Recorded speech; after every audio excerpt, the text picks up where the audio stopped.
வண்டி எடுங்க மேடம்.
தனியார் மருத்துவமனைக்கு நாங்களே போய் நேரில் பார்த்தோம். அந்த டாக்டர் சந்திச்சு அங்க இருக்க மருத்துவர்களும் சிகிச்சை அளிச்சுட்டு இருக்காங்க.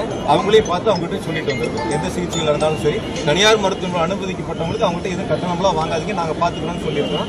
தகுந்த சிகிச்சை கொடுத்துருக்கோம். முக சிகிச்சை தான் கொடுக்குறாங்க. முதலமைச்சராக தான் உத்தரவிட்டாங்க. மாவட்ட ஆட்சியர், காவல்துறை அதிகாரிகள் நேரில் இருந்து அவங்களுக்கு தேவையான அனைத்து உதவிகளையும் செய்யணும், உயர் சிகிச்சை கொடுக்கணும் அப்படிங்கிறது முதலமைச்சருடைய ஆணை. குழந்தைகள் நிறைய பேர் இருக்கிறத பார்க்க முடியுது. அவங்களுக்கு சிறப்பு சிகிச்சைக்கு எல்லாருக்குமே தனித்தனியா சிகிச்சை, எல்லா சம்பந்தப்பட்ட குழந்தைகள் சம்பந்தப்பட்ட மருத்துவர்கள் இப்ப பணியில் இருக்காங்க. முழுவதுமா மருத்துவக் கல்லூரி சேர்ந்திருக்கக்கூடிய அனைத்து மருத்துவர்களும் சிகிச்சையில் இருக்காங்க.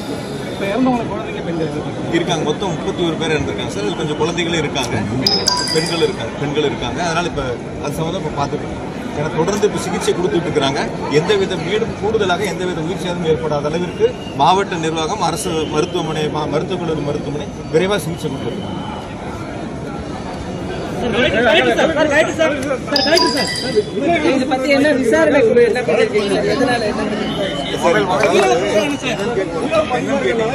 சிகிச்சை முக்கியம், மற்றதெல்லாம் அப்புறம் முதல்ல சிகிச்சை முடிப்போம். பாதிக்கப்பட்டவங்களுக்கு சிகிச்சை கொடுக்கணும், அதுக்கான எமர்ஜென்சி போயிட்டு இது முடியணும். மற்றதெல்லாம் நாளைக்கு பேசுவோம்.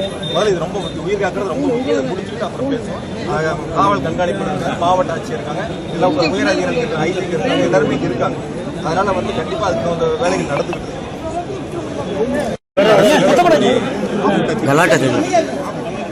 நெரிசலில் சிக்கி இதுவரை 31 பேர் இறந்திருக்கின்றார்கள்.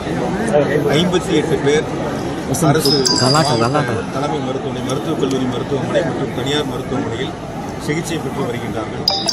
இந்த சம்பவம் நடந்து உடனடியாக முதலமைச்சர் அவர்கள் மாவட்ட ஆட்சித்தலைவர் அவர்களுக்கும் மாவட்ட காவல்துறை உயர் அதிகாரிகளுக்கும் எனக்கும் தொடர்பு கொண்டு உத்தரவிட்டு உடனடியாக மருத்துவமனைக்கு நேரில் சென்று கூடுதல் மருத்துவர்களை வரவழைத்து உடனடியாக அவர்களுக்கு தகுந்த சிகிச்சை அளிக்க வேண்டும் என்று முதலமைச்சர்கள் உத்தரவுகளை வழங்கினார்கள்.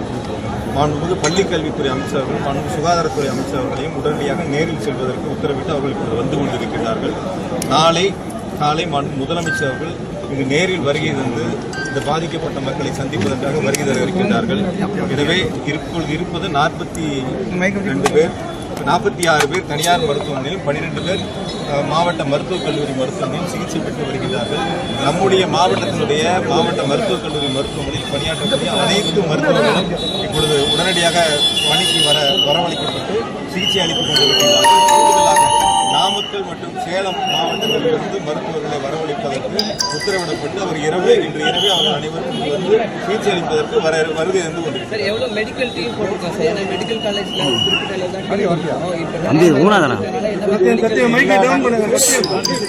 எல்லா டாக்டர்ஸும் இப்ப டியூட்டிக்கு வந்துட்டாங்க. கூடுதலா நாமக்கல் மற்றும் சேலத்திலிருந்து கூடுதல் மருத்துவர்கள் வந்துட்டு இருக்காங்க. தேவையான அளவுக்கு மருத்துவ மாத்திரைகள், உபகரணங்கள் எல்லாமே இருக்கு. மருத்துவர்களும் இருக்காங்க. பாதிக்கப்பட்டவங்களுக்கு தகுந்த சிகிச்சை மிக வேகமாக